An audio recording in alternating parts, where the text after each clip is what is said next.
Thank you very much, and it's a real pleasure to be with you today. Now, you may not be aware that today is a special day. Today is the World Ozone Day, and it's the International Day for celebrating the preservation of the ozone layer, which I thought was very apt considering one of the challenges is around climate. And this year's slogan, 2020 slogan, is Ozone for Life. So I'm going to go back a little bit in time. Probably to before many of you were born, to 1974.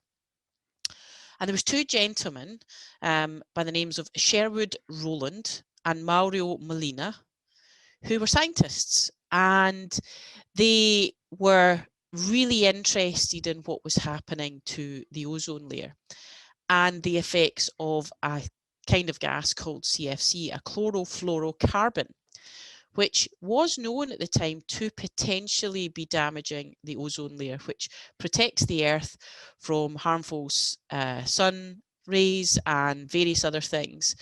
And there was some real concern about the damage that these gases were doing to our ozone layer. And so Sherwood and Mario embarked on quite a big piece of work analysing data. That's what they did. They analysed the data of these gases and the impact, and that allowed them, through the analysis they were doing, to predict what was happening. And back in 1974, they predicted that above the Arctic, half of our ozone layer had been destroyed by these gases. Now, this was a big, big find, and it was all based on the analysis they were doing of the data. And they published the work in 1974 in Nature. And over the coming, 13 years or so, 12, 13 years, they worked tirelessly with a whole number of other people around the world, policymakers, governments. And then in 1987, 30 countries got together and signed what was called the Montreal Protocol. And following those first 30 countries, then every other country in the world signed up.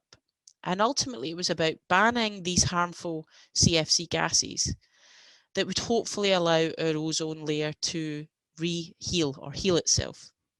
And it's worked. The ozone layer is healing. And David Attenborough, many of you will know of David Attenborough.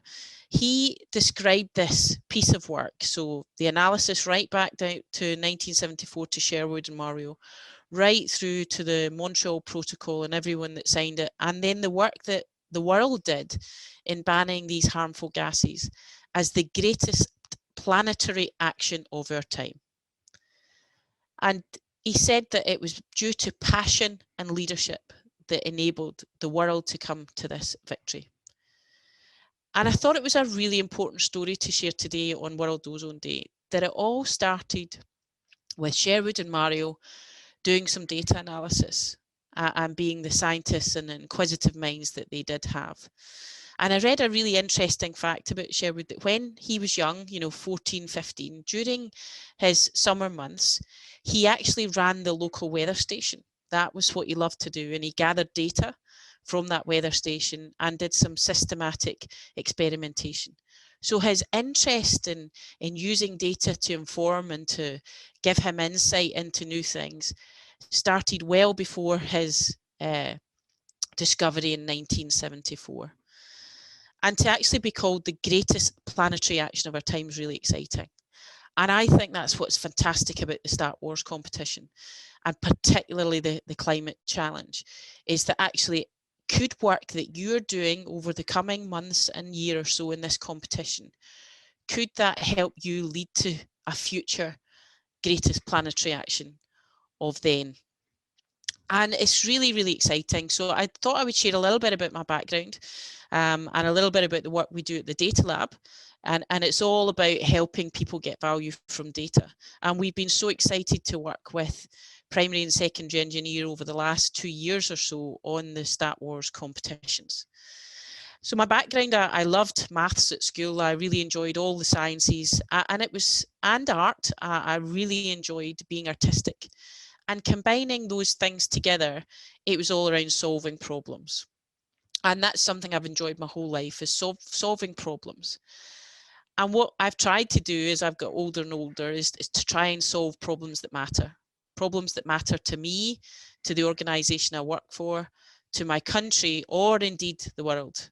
And that's what Sherwood and Mario were doing. They were solving a problem that mattered to the world, to civilians all over the world. And I was really lucky enough to be able to do a degree in computing science. Computers were pretty new when I was around 16, 17. In fact, my high school didn't have any computers until almost the days that I was leaving. And I found that it was fascinating to use technology to help me solve problems, to help build things, and to help me solve challenges. And I then went on to work for IBM, which is a large global company who build technology solutions that help companies, governments, and public sector around the world solve some of these challenges. And I remember working in a team that sold a lot of IBM computers to the weather forecasting service, the Met Office, and others across Europe, the European Weather Forecasting Centre. And it was IBM computers that were being used around the world to create the calculations and do the analysis. But all of that's guided by people. So it's about understanding the problems that you're trying to solve. And it was one of the really exciting things that I found coming over and running the data lab and working with some great colleagues here, is that we try and find problems that need solved and that could be solved by using data in new ways, by looking at the data in new ways, by combining different data sources together that would give you a different picture of what's going on. And in our work, we help companies build new products and services to do just that, to solve problems. And I'm going to give you a couple of examples of some projects just to give you a view on some of the things that we get up to.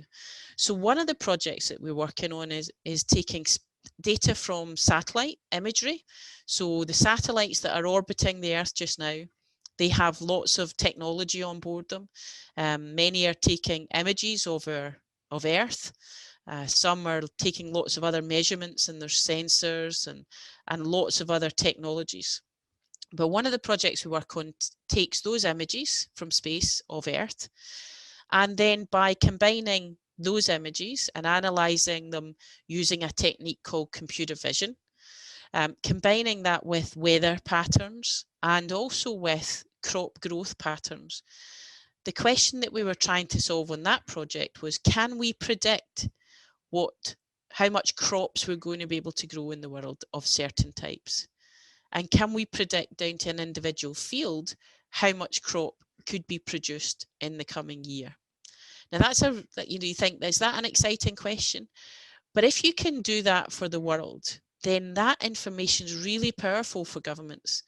Can they spot areas of severe drought that has a consequence on the crops, that has a consequence on those local individuals and local global citizens being able to eat? So these are really interesting problems to try and solve. Another area that's really being revolutionized by technology, and particularly new data science and artificial intelligence techniques, is things like image analysis in healthcare. So can we build algorithms that will help support the doctors and the nurses understand scans, whether that be MRI scans or other types of scans, to identify potentially harmful things like cancer? Can technology help us delineate or mark the difference between cancer cells and healthy cells?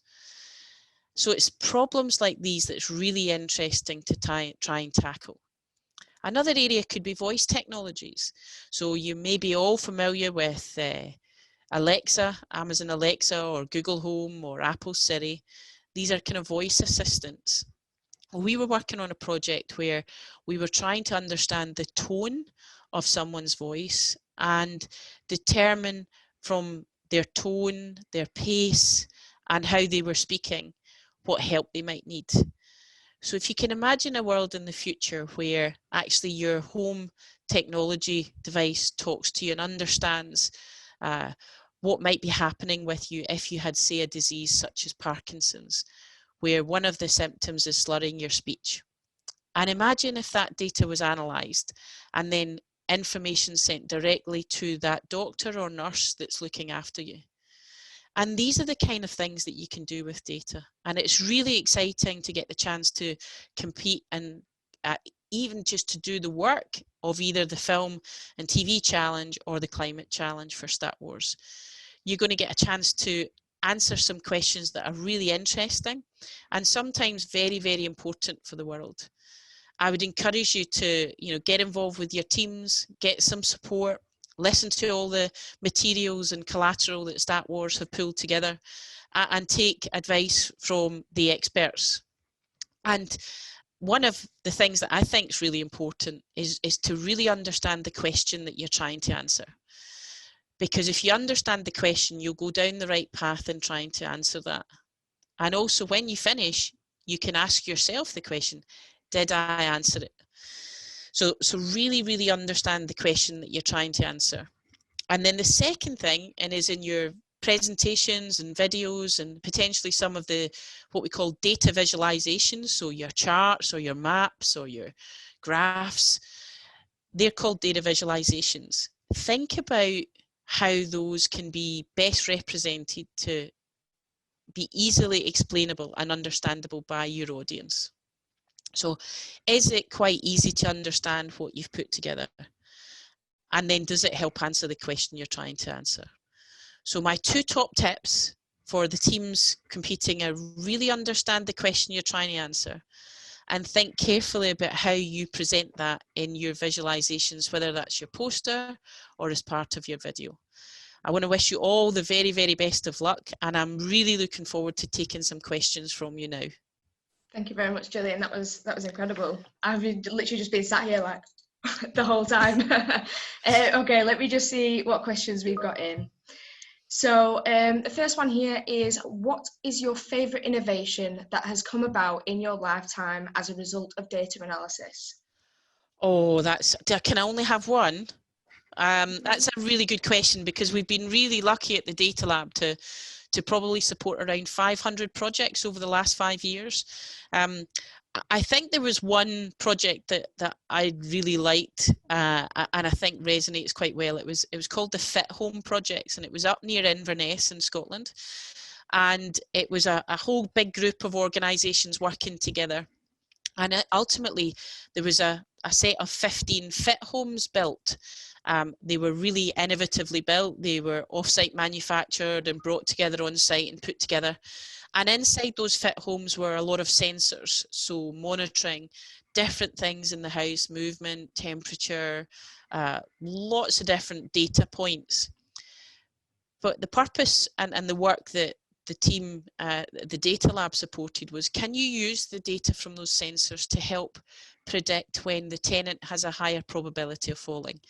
So you may all have heard horrible stories, and it's really, really tough. Maybe if an elderly person has fallen over and broken their hip or their knee, and they have to go through operations and long recovery process. Well, what if we could predict when they've got a higher probability of falling, and then intervening and actually stopping the fall happening in the first place?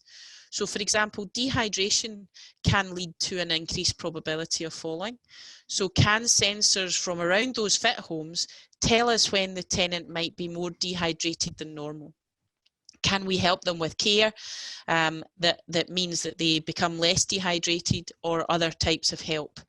And what it's allowed is it's allowed some people to live on their own that have never been able to live on their own and lead an independent life previously. So that's really, really exciting. So when you're making a difference in people's lives, you can't help but get excited and motivated for that. I can imagine. I've got another one here from Facebook. So who are your data role models?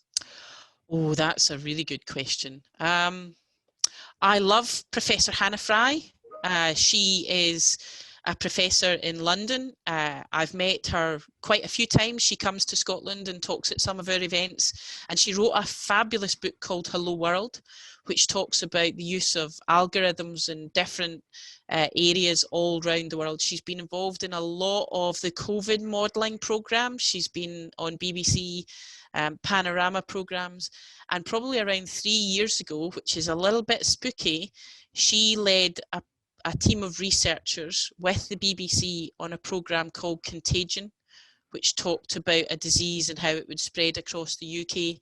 And they ran the biggest experiment back then, where they used mobile phones, and they kind of created an app which basically, if you were positive for this pretend disease and you went close to someone, it would jump to their mobile phone and their mobile phone. So they got a lot of the population of the UK to download this app, and for the first time they could model how something could spread.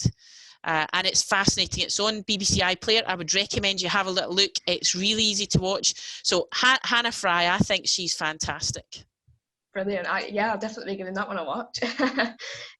Another one here. How can we use our data skills to recognise fake news? Oh, that is a really interesting question, and a very, very hot topic at the moment, because there unfortunately is a lot of fake news out there. Now, a lot of the big technology vendors, media organisations are trying very hard to clamp down on fake news. But probably a couple of tips: use reputable sources who generally, whether that's the BBC or other sources that you trust. I would also recommend you don't perpetuate anything you see on social media. Such and such is true. Don't share it. Don't pass it on. You don't know for sure that is not fake news. So my key thing is probably use reputable sources. The other things: ask your teachers, ask your parents, ask your guardians, ask your grown-ups. Do you think this is real? And have a little healthy dose of skepticism, because it is tricky sometimes to spot these things because they look real, and 50,000 people have shared it. It must be true. Maybe not. Brilliant. Okay, next one.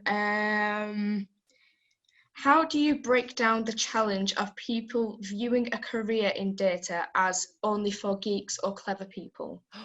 Oh, do I look like a geek or a clever person? Probably not. I have met a whole different raft of people that are involved in the data world, and they come from lots and lots of different backgrounds. I mentioned earlier that I really enjoyed art at school.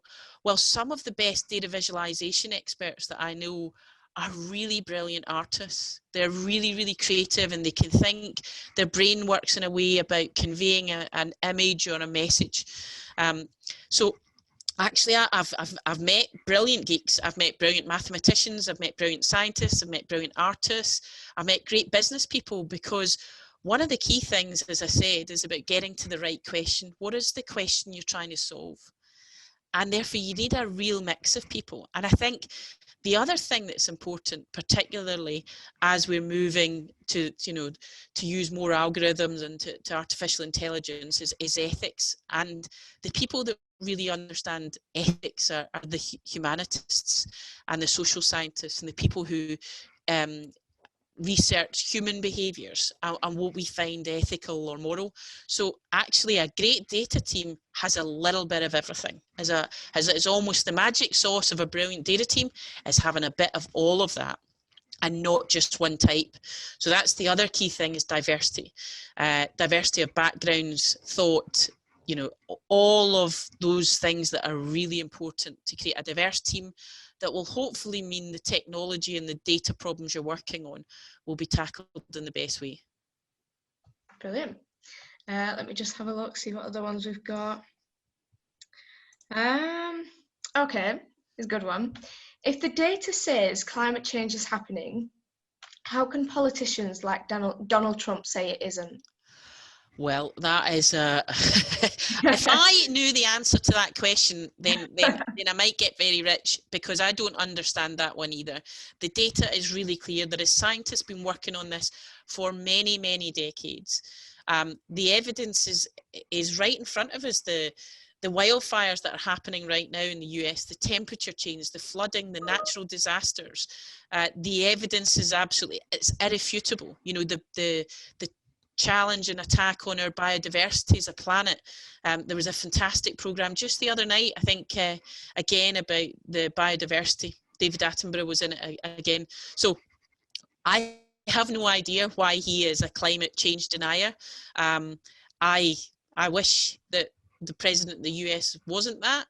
And I guess the onus is on everyone else to really get behind these challenges and do our own bit to make the difference.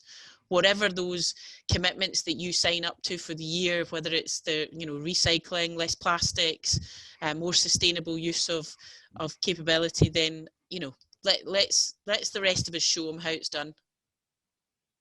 We've got time for maybe 2 more questions. So I've got one here. What was your favourite data project that you've been involved in? Well, I mentioned the Fit Home projects earlier. That was one of my favourite projects, and I'm just trying to remember some of the others that I thought was really important.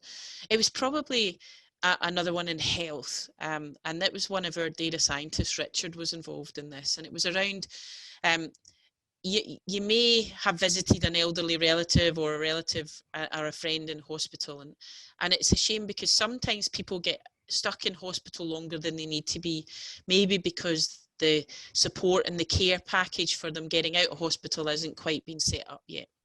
And this project was, could we predict again which patients were likely to become what's known as bed blocking or bed blocked, and kind of stuck in hospital when really actually their treatment had finished, but you couldn't send them home because there was no one coming in to look after them, or the shower hadn't been converted, so they needed a walk-in shower, or the handrails hadn't been put on the stairs, or a stair lift fitted. And Richard did a piece of work where he built an algorithm that was 98% accurate in predicting which patients that is likely to happen to. Now, if you can do that when they just go into hospital, that gives you the length of time they're being treated to try and fix that problem, so that when they get out on time. And that's a key thing, because if any of you have ever visited someone in hospital, a lot of the times they just want to get home. So it's about getting people home to their own house so that they can continue their recovery. So that was really exciting as well. Brilliant. That sounds amazing. Okay, last one, I think. If you were taking part in the climate change challenge, are there any areas that you would like to explore? Oh, I think there's the great thing about such an important challenge for us is that it covers everything from the food we eat to the things we use, to the clothes we wear, to the transport we take. So I think what's really exciting is that actually you could address this challenge in lots of different ways. Do you look at the food supply chain and what can we do to make our food supply chain more sustainable and less damaging? Could we look at our the things we use, whether that's products, recycling, circular economy, the clothes that we wear? We've unfortunately become a bit of a throwaway fashion society, where actually if garments are only costing £1, £2, £3, do we just throw them away? And what is the damage that's doing to the climate? All the way through to the transport piece. How are we using more effective transport methods, whether that be public transport, walking, cycling? There's a lot of work going in, and there are a lot of people being on their bikes for the first time in many years over the last few months. And how do we increase cycling capacities in our towns and villages and cities? What kind of impact could that have? So what's exciting is that it doesn't really matter where you're interested in. I would try and encourage you to come at it from an area that you're interested in, your team's interested in. So if you're really interested in the food supply chain, have a look at that. If you're really interested in clothing and fashion supply chain, come at it. Or if you're really interested in transport, because that's the great thing. If you can combine what you're interested in with a really interesting challenge, actually there's nothing that can stop you. Fantastic. Well, a huge thank you to you, Gillian, for taking part today. It's been amazing listening to everything. And thank you for those people who've joined us for the interview and sent in your questions. I hope you have all been inspired to take on the STATWARS competition, in particular the climate change challenge. That's a mouthful then, climate change challenge. Our resources can be found on our website, www.statwarscompetition.com. These will help you out with the competition and give you all of the tools that you need to learn all about the environment or the entertainment industry, whichever one you decide to do. And we're really looking forward to getting in some entries and seeing what differences you can all make. But yeah, that's it from us. Thank you very much. Thank you. Bye-bye. Bye-bye.